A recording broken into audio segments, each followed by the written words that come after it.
हरे कृष्णा। तुलसी शालिग्राम विवाह की आप सभी को हार्दिक शुभकामनाएं।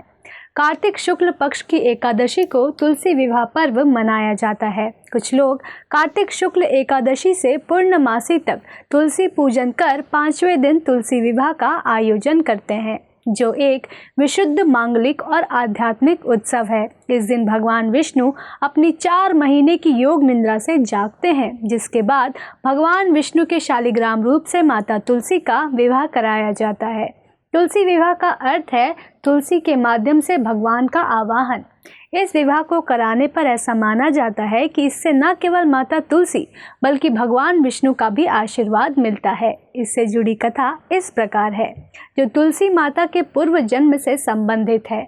माता तुलसी का पूर्व जन्म में नाम वृंदा था। वो भगवान श्री हरि विष्णु की परम भक्त थी। वृंदा जब बड़ी हुई तो उनका विवाह जलंधर नामक असुर से करा दिया गया।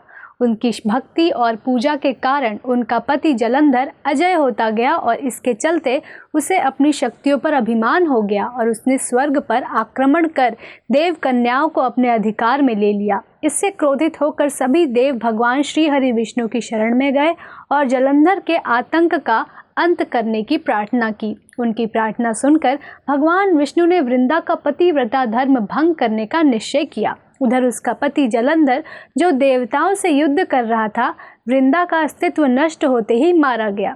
जब वृंदा को इस बात का पता लगा कि क्रोधित होकर उसने भगवान विष्णु को हृदयहीन शिला बनने का श्राप दिया, ये देखकर सभी देवी देवता ने वृंदा से प्रार्थना की कि भगवान विष्णु को श्राप मुक्त कर दे। वृंदा ने भगवान विष्णु को श्राप मुक्त कर स्वयं आत्मदाह कर लिया। जहाँ वृंदा भस्म हुई वहाँ तुलसी का पौधा होगा। तब भगवान नारायण ने कहा, हे वृंदा, ये तुम्हारे अस्तित्व का ही फल है कि तुम तुलसी बनकर मेरे साथ रहोगी। जो मनुष्य तुम्हारे साथ मेरा विवाह करेगा वो मेरे परम धाम को प्राप्त होगा। बिना तुलसी दल के शालिग्राम भगवान की पूजा अधूरी मानी जाती है। शालिग्राम और तुलसी का विवाह भगवान विष्णु और माता लक्ष्मी के विवाह का प्रतीकात्मक है। कहते हैं, प्रायः पूजन में बासी फूल नहीं चढ़ाना चाहिए, पर तुलसी दल कभी बासी नहीं होते। अंततः सभी प्रकार की प्रार्थनाएं तभी संभव है जब आप पूरी आस्था के साथ तुलसी जी की सेवा करते हैं।